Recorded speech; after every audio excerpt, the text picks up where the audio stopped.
Hi, everybody. Welcome. So, my name is Bobbi, and as you know, or may not know, but you should know if you found this video, we are the three ladies of Hot Comes the Popcorn. Bobbi, Danielle, Brianna. Cute. So Bree has her pilot season series, and I am starting my own series today. Episode 1. This is Decades Cult Classics. And the decade that we're starting with is the 70s. I picked this one because as far as music and fashion go, love.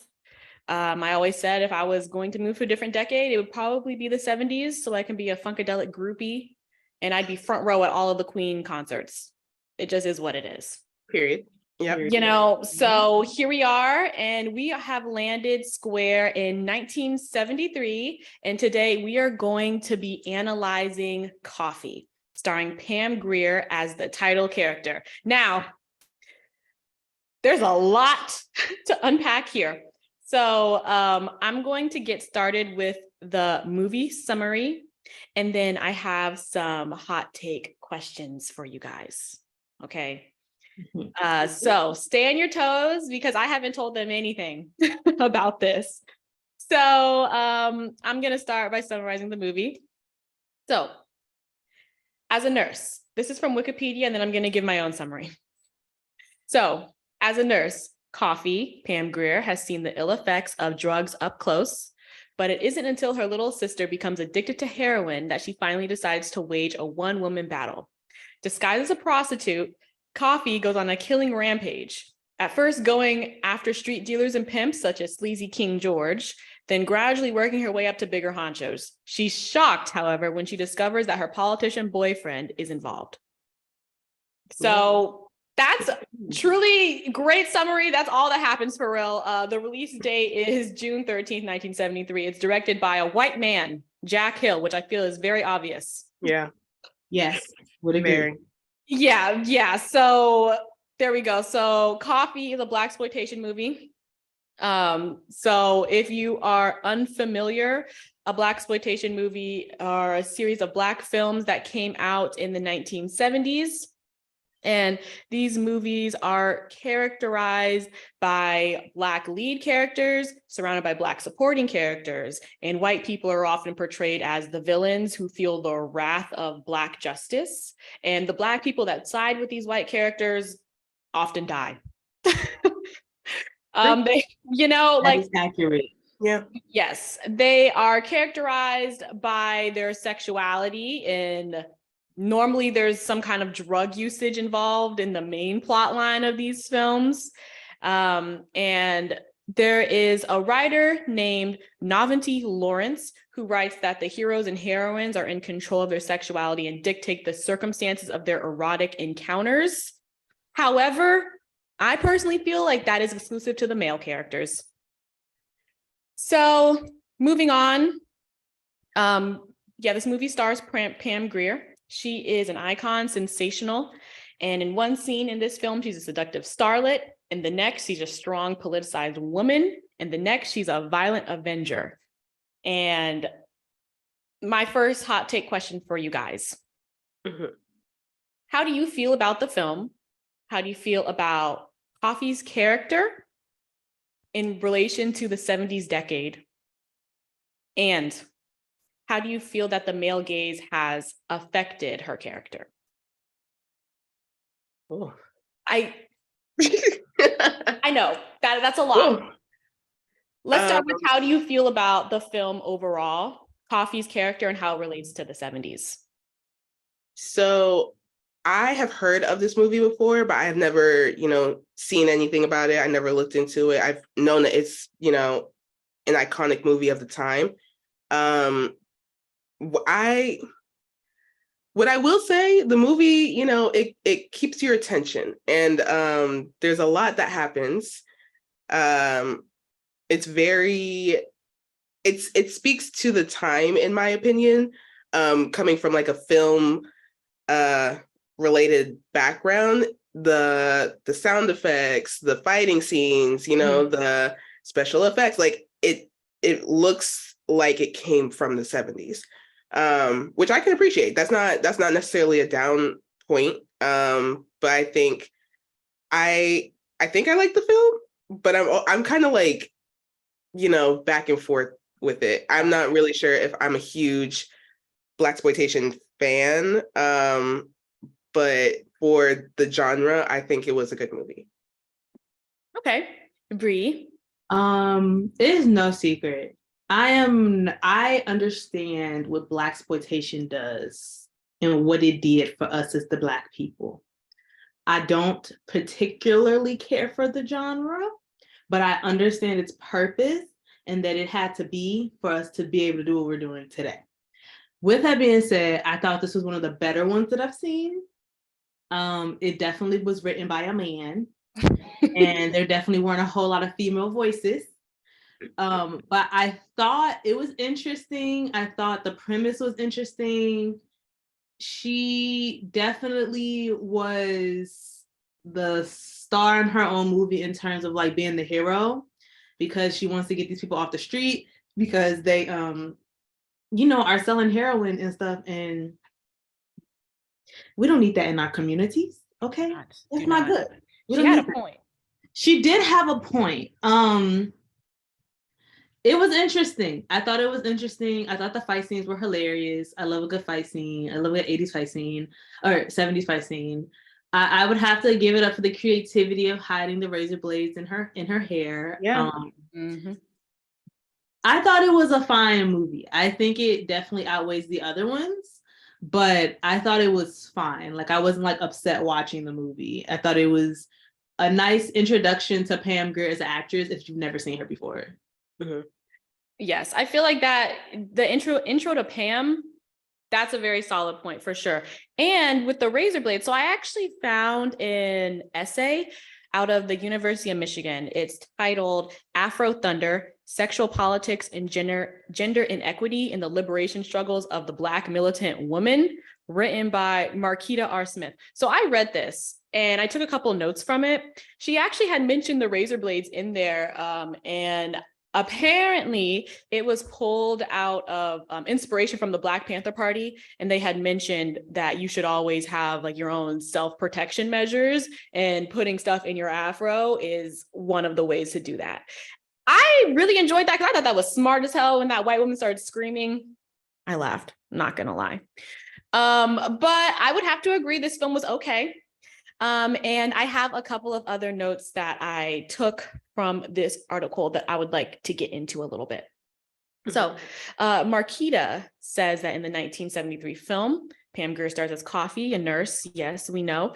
She poses as a Jamaican prostitute, which, sidebar, that Jamaican accent was treacherous. Treacherous. It was so bad. I actually didn't know what she was supposed to be at first. I was like, literally, it's gonna be a no for me, dog. It's gonna be a no for me. And another sidebar, it was only in that one scene. Like, she didn't hold up the accent later on, but whatever. Anyway, so she's posing as a seductress and a drug addicted prostitute who will do anything for a fix. Her drug dealer does not refuse her. And when this is the beginning of the film, when she's in the beginning of the drug dealer's home, Coffy appears to be in command. She coyly reveals her breasts while asking the dealer to turn off the light.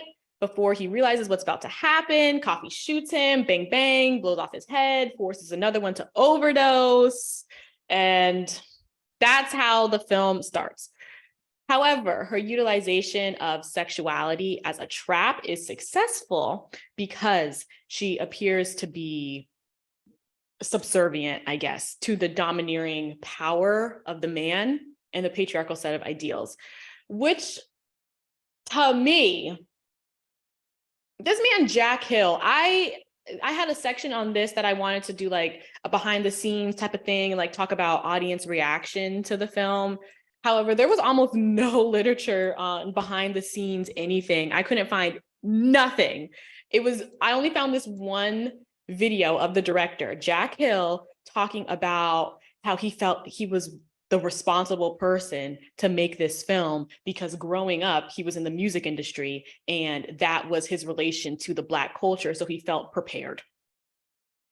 Now, after hearing that, Okay. After hearing that, it makes perfect sense why it was just naked women being like that lamp leg trope. I don't know if you guys have heard that, where it's just naked women just for the sake of having naked women there. They have no lines of dialogue. They're just tits out, you know? And the heavy emphasis of drug use. I, however, feel like if this movie was remade by even a Black male director, it would be actually, no, scratch that, because I think just men in general wouldn't be able to direct this film. However, I'm going to continue on. So her relationship with Councilman Howard Brunswick, let's get into that.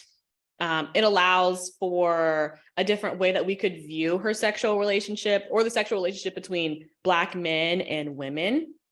He introduces Coffy at first as like a liberated woman, talking about, oh, you're my woman. I love you so much, baby. And then turns around and calls her a lusty little bitch after sex. Yeah. It's like he gave her this power, this title, and then just snatched it away just because he could, just for the fun of it, and turns her into just like a mere sex object. And her, I guess, like belittlement, it continues every day in her everyday life when she's like in the parking lot of the hospital and this random white man comes over and tries to like fondle her for no reason. And then when she's with Carter and Carter gets attacked, Carter the policeman, and the attackers just attempt to assault her, fondle her chest. It was very strange. And I personally was not expecting to see Pam Grier's boobs that much, just because, you know, sometimes when you're watching a film and you can tell when the main character doesn't want to be nude on camera, I would assume that would have been her case because she's the title character. But apparently she was quoted saying that this was something that she was expected to do and thus proud to do. Oh. So take with that what you will. But okay, I'm going to pause there and I'm going to ask you guys another question. So when watching Coffy's a badass. She's a sex symbol. She can hold her own. And I see what they try to do with the empowerment aspect of that. So when watching Coffy, how did it make you guys feel? Did it make you feel like empowered, or did it make you feel exploited? Mixture of both? Empowered is a strong word to use. I was gonna say, Okay. yeah. I would not say I felt empowered. I guess maybe if I was a young woman around that time, living in that era, I would feel empowered. But no, not really. I feel like this movie, again, it just, the whole era of type of movie, although it might have been the standard, there was really no reason for her to be naked all the time. And I actually will argue that I think if it was kind of written more like a horror type of Jordan Peele thing, I think it could be remade.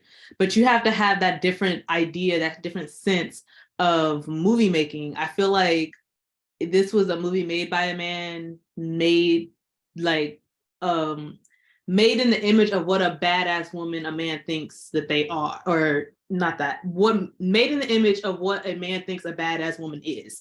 I feel like it was not really made in the context of a woman's decision or a woman's perspective. It was made from a perspective of a man, and specifically a white man, because a white man directed this. I don't know if he wrote it, but it was directed, shot, written in a way that it was not coming from a woman's perspective. It was coming from what a man thinks a badass woman is and a badass Black woman is. And that's really the whole jig of Blaxploitation anyway. So no, the empowered is a strong word I would not use. I thought it was cool. I thought the premise of it was cool, and her like behaviors and actions, I thought that they made sense. I do wish that somebody would maybe touch this and remake it, because I don't know if you guys like remember the movie Proud Mary with Taraji P. Henson that came out. I think it might be a remake of the original, but even with that, you can see how things changed as it was. that you could still make blaxploitation movies with the same idea behind it versus how it was made in the 70s. I mean, what happened in the 70s is what happened in the 70s. So what they were doing and what was expected to happen and everything is what it is. Can't go back and change that. But as someone watching it not in that decade, like I said, I would assume I'd love it if I was, but I'm also assuming that that's because all the women that was from that decade was cultured in that way. From the, you know, the traditional era of television. Me, no. I felt definitely it was exploitative. But again, that's what happens with blaxploitation. That's the exploitation part of it. Mm-hmm.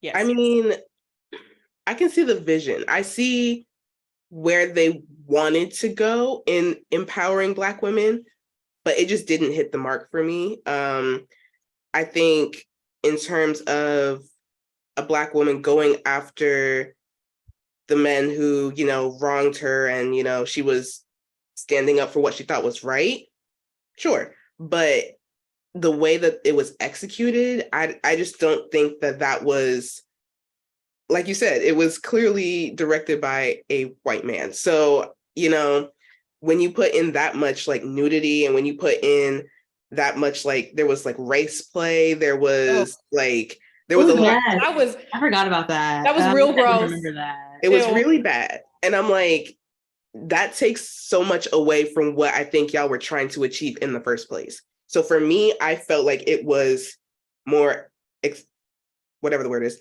not empowering. You know, I'm not good with words. I'm not even gonna try. Not necessarily empowering. But yeah, like I said, I think Pam Grier played the role in a good way. Like I think, you know, for what the movie was, she did a good performance in my opinion. I just don't think this movie was what people thought it may have been. Maybe they thought, you know, they just want to see this Black woman killing men. And you know what? She did. And she sure did. She did. She did. Maybe she ate. And maybe that's just what they wanted to see. And you know what? I get it. I understand. Yep. But it just, you know, like when you take a look into the deeper parts of it, the writing, the everything, it just wasn't empowering to me, bottom line. Yeah, I would have to agree. I think that like the premise, like you all said, was fine. Poor execution. I haven't seen Proud Mary, but it did remind me of Promising Young Woman. I don't know if you guys saw that one. Well, that one was directed by a woman, and you could tell. It was basically this woman who tricks men into, so she goes to bars and like men who try to like date rape her, like she'll watch them like drug her drink. She's very aware of this and she will play along. Is this a new movie? Yeah, it came out in 2020. Okay, I wanted to see it. Yeah. So she'll like play along, pretend like she's actually been drugged and let them like take off her clothes and start the act. And then as soon as they're about to start, she'll catch them and like belittle them, guilt them. I don't necessarily think that she calls the police on them, but like it's like a similar concept that was executed very well. The ending, we'll have to talk about it later. But and it's obvious that whoever the director, her name was Emerald Fennell, I believe. She put a lot of care and consideration into it because she is a woman and she gets it. She was putting the dots together. But this man, Jack Hill, he needs to be stopped. He also directed Foxy Brown as well, and I'm afraid to watch that one. I am. Because I've heard that there was supposed to be a Coffy sequel, but then they scratched that, and that's how Foxy Brown came about. And I'm just like, for these movies, especially if it's like directed by a white man, I don't know if it was written by a white man or not, but why wouldn't you like consult people who these movies are about or these movies are like centered around? Like, I think they consulted Black men. It's interesting because I feel like characters like that, to me, they never hit, or they're never like, the only time I've seen a Foxy Brown-esque character that was completely off the deep end as far as stereotypes and race and everything, was in a satirical cartoon. And watch this to your own, this trigger warning, not telling you to watch it, but if you have a really sense of dark humor, it's like, you know what, like on Twitter when things low-key be racist but they're like low-key be funny. Right. I feel like a lot of the times that's what people reflect back to. It's like the blaxploitation era, because this show, it was on Comedy Central, and it's a cartoon called Drawn Together, and it's basically like a reality TV show with different satirical versions of popular cartoon characters, and one of them is Foxy Brown, and she is hypersexual. Like when I say hypersexual, like past hypersexual. Obviously, you have to have the type of like comedic sense to think it's funny. Not saying you have to watch and think it's funny, but usually the only time blaxploitation is referenced outside of a director talking about a film and stuff, it comes to women, is those satirical characters. So I'm not really sure what was trying to be achieved, but it seems like it's very much the opposite. It seems like nowadays everybody kind of understands those are stereotypical, exaggerated, exploited, whatever the word is, sexualized, and they make a joke out of it, almost to show up how ridiculous it was in the movies, you know? And I feel like hearing that he also made Foxy Brown, it makes sense how the character on Drawn Together came to be, because I'm sure she is nowhere as close as that one. I think that one is also a parody on the Josie and the Pussycats, but I'm not sure, or whatever it's called. But it's like, I can see how the original version gave all of these cartoons and what do you call those, improvs and all that. Like, I can see if this is what he made, and if Foxy Brown is anything like this, I can see how we got that as a comedic afterthought, you know? Yeah, no, I haven't seen that show, but I feel like I should now. Well, you know, I'm not gonna say it's appropriate. Oh shit. And I'm not gonna say anything else about it. All I know is it is highly, highly inappropriate. But you know, watch it at your own risk. It got canceled, very, very, unfortunate. But you know, I'm not surprised. It was made in 2004. There's no way in hell, and I can confidently say this, that this show would be made in 2023. It's not even like a bit of an option. I believe it. It's yeah. Any cartoon you've ever seen, worse. But go watch it sometime. Okay, I will. Go watch it. It's actually pretty good as far as like the plot, but there is a character in there, and there's only one Black character I can think of. That's why I think was somewhat also modeled off of Josie and the Pussycats, or I don't know what the cartoon is. You know, the people who know the cartoon where they all dressed up as like cats and stuff. But that you can definitely tell there was strong Foxy Brown implications from it. So yeah. My last point, I'm gonna go back to Brunswick, and I think it's interesting how she uses her sexuality to get over on these men, I guess, and like scam them, kill them, whatever. But then when it comes to her boyfriend or whoever that man is, at the very end, she didn't kill him until she saw a naked white woman appear from his bedroom. And to me, I feel like it kind of like undercut the independence, I use that loosely, that they had given her by kind of like manipulating her emotions as a Black woman compared to like this white woman. I don't know. That really bothered me. But I did like how she shot him in the dick because he deserved it for cheating. Yeah. So, okay, now we're going to start. And trying to kill her and getting her almost killed. Yes, getting her almost killed, not being honest about his role in the drug trade, being an asshole. Yeah. You know, it just Lorena bobbed them, you know? Sometimes you just got to take care of it yourself. The list just goes on and on and on. And I personally, I've gone back and forth because I don't necessarily love blaxploitation films, but to a certain extent, I find them kind of entertaining. However, it's like knowing that these kinds of films harm me personally, I kind of go back and forth. I'm going to start to wrap it up. I have a game that I want to play. I don't necessarily, no, we'll just see. It's word association. Okay. Oh. Coffee, 1970s word association. Okay. So I'm going to give you guys a list of words, and I want you to give me the first word that comes to your head. Cool. I was like, I'll try. Don't think about it. Just let it flow. I was originally going to do it like where we go around in a circle and we keep going until somebody falls off, but I honestly feel like that might take way too long. So I just want the first word, and I just think it'll be fun. Okay. So, and you guys can say it at the same time, or you can go separately. Okay. So, and you have 3 seconds. Oh shit. oh, Okay. okay. Maybe not at the same time. I think if we say it at the same time, we'll cancel each other's voices out. True. Mhm. Okay. Well, the words, they're not like that crazy. Okay. So, Okay. ready? First word is shotgun. Dead. Beer. Okay. Come on, beer. We That's really fucking said- funny. That's funny. Okay. Councilman. Fraud.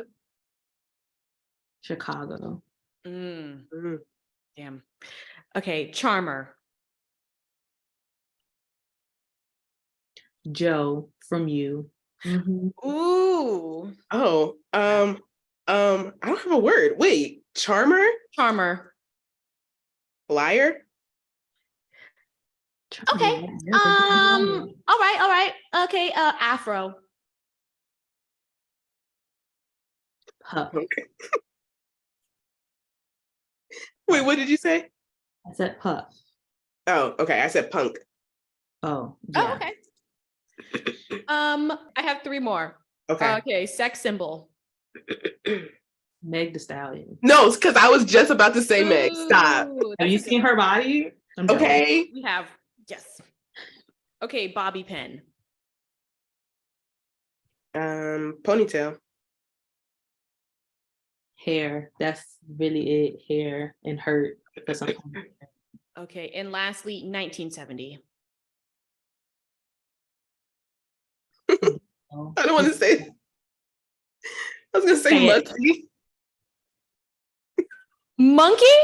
Can you I said explain? musty. Oh, I was like, can you explain monkey for the class? okay, No. musty makes sense. I Musty just makes feel like sense. it always was stank. I See, feel like when I some think of of those like the clubs, smell of 1970s, I think of like the smell of weed. That's fair. That's I fair. think of like sex, hot air, fur. So it's extra Fur. hot. Mm-hmm. Yeah. Where the must comes Musty. It's musty. Yeah, that's a good one. Okay, so those are all my word associations. So we're gonna wrap this up. So Coffy is considered a cult classic.